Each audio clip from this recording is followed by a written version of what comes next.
Nokia 6 got an upgrade this year. The Nokia 6.1, also known as the Nokia 6 2018 edition, this time came with prepared to face the competition and the new timely upgrades that were missing in the original one. Let's find it out, does the phone live up to its expectation as set it by the other competitors? So let's get started. Starting with the design and the build quality, Nokia has used a single block of 6000 series aluminum and curved it into an unibody for a durable smartphone.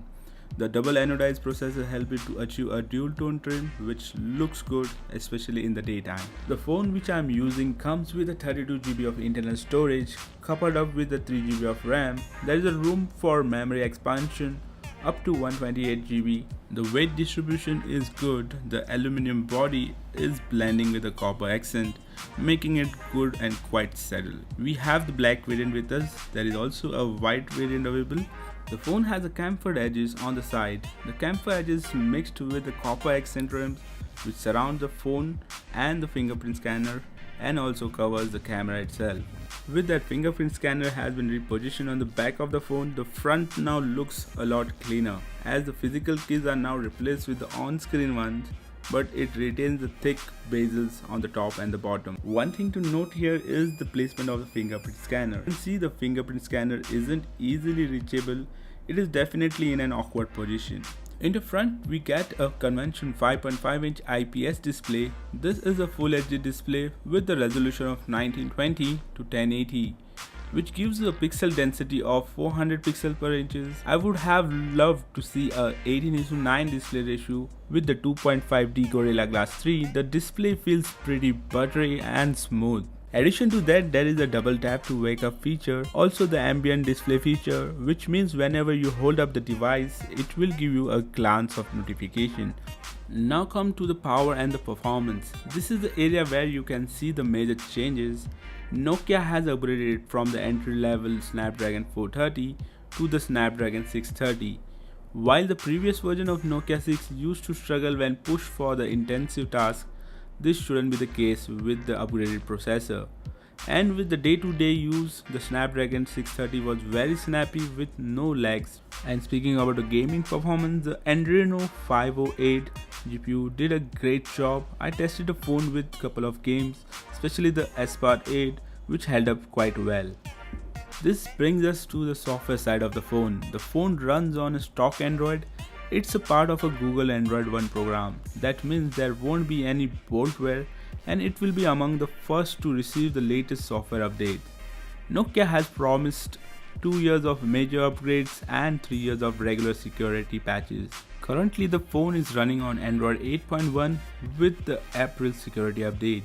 Talking about audio output, the solo speaker placed at the bottom of the phone is excellent, loud, crisp and clear. The audio output is also good. Now comes the one of the most important aspects of the Nokia 6 is the battery life. This is a non-removable 3000 mAh battery that managed to last me through the entire day. I have tested in various modes, one where I use it casually and the other one where it has intense heavy uses. Talking about the standby time, it was equally good. The Snapdragon 630 chipset contributed toward more power efficiency, so the battery life is excellent. One more feature I forgot to tell you is the most important upgrade is the support of the fast charging via the USB Type-C. Although this may not be a big deal for someone, but for me it's a big upgrade. Nokia has also claimed that this phone can charge 50% within the 30-minute period, which is proven and tested. I have personally gone through a test, you can see over here. Another area which I would like to highlight is the cellular reception. Calls were clear and I had no issue with the call quality. I did test it with the 2 different carriers, namely JioVolte, works well, and even the Airtel VoLTE network, and the reception is quite good. I did run a couple of speed tests to check the download. Coming to the one of the most promising area of Nokia 6 is the camera. On the papers, the camera is equipped with the 16 megapixel shooter with a 1 micron size pixel with an f2 aperture and the dual LED flash. On the front we have the 8 megapixel shooter with the 1.12 micron pixel with the f2 aperture. These are the same camera specification which were on the previous Nokia 6. So let's see how does the camera hold up in the new edition. In the normal daylight condition, the 16 megapixel camera managed to capture good shot. I managed to get right exposure most of the time when the daylight was available and also capture hefty amount of detail. Shots taken indoor in low light condition were not stellar. The color reproduction was good and accurate. Sometimes the image turned out to be a bit soft.